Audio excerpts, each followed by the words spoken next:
an der Theke als ein gottverdammter Kaufland. Plan und das Gedränge geben Außenpool auf mich zu sich rüber, verdammt, ich zähl aus.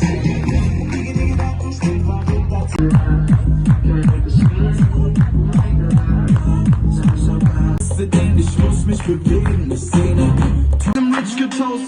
Überraschung, klebst mir heute bei dir die Lichter aus. Es gab eine Gästeliste, komisch, da stand ich nicht drauf. Spring mit meinen 5 Karotten.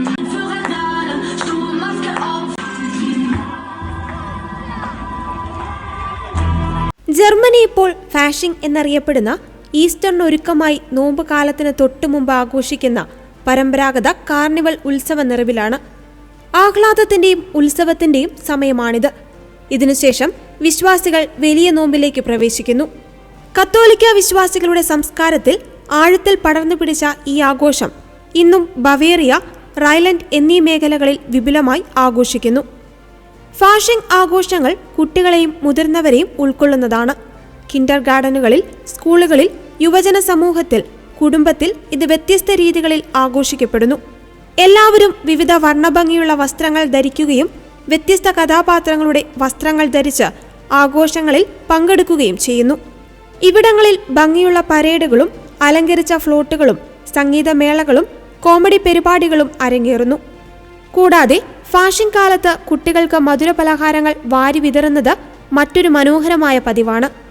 ദേവാലയങ്ങളിൽ പ്രധാനമായും നോമ്പ് കാലത്തിന്റെ ദിവസങ്ങൾ വിഭൂതി മുതൽ Easter വരെയുള്ള കാലം പ്രാർത്ഥനയുടെയും ത്യാഗത്തിന്റെയും ആത്മപരിശോധനയുടെയും സമയമാണ്. നോമ്പ് കാലത്തിനിടയിൽ പ്രത്യേകിച്ച് കത്തോലിക്ക വിശ്വാസികൾ ത്യാഗജീവിതത്തിലേക്ക് കടക്കുന്നു. ഈ സമയത്ത് കുട്ടികൾ പ്രത്യേകിച്ച് ചോക്ലേറ്റുകളും മറ്റു മധുരപലഹാരങ്ങളും ഒഴിവാക്കുന്നു. മുതിർന്നവർ മാംസം, മദ്യം തുടങ്ങിയ ആസ്വാദ്യ ഭക്ഷണങ്ങൾ ഒഴിവാക്കി ആത്മപരിശുദ്ധിക്കായി ആത്മപരിശോധന നടത്തുന്നു.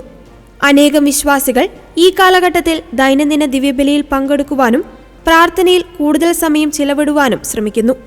പ്രത്യേകിച്ച് ഞായറാഴ്ചകൾ കൂടുതൽ ആഴത്തിലുള്ള ആത്മീയ അനുഭവമാക്കി മാറ്റുവാനും ദാന ത്യാഗ ജീവിതത്തിലേക്ക് കൂടുതൽ ശ്രദ്ധ കേന്ദ്രീകരിക്കുകയും ചെയ്യുന്നു. ഈ ഫാഷിംഗ് ഉത്സവം ഒരു വലിയ ഒരുങ്ങലാണ്. അതിന്റെ അതിരുകളിലൂടെ ദൈവാനുഗ്രഹം നിറഞ്ഞിരിക്കുന്ന ഒരു മഹാനുഭവം. ഈ ഒരുങ്ങൽ ഈസ്റ്ററിന് മുന്നൊരുക്കമാണ്. നൂറ്റാണ്ടുകൾ കടന്നുപോയെങ്കിലും ഈ ഫാഷിംഗ് ഉത്സവം കത്തോലിക്ക വിശ്വാസികളുടെ പാരമ്പര്യത്തിന്റെ ഭാഗമായി തന്നെ തുടരുന്നു.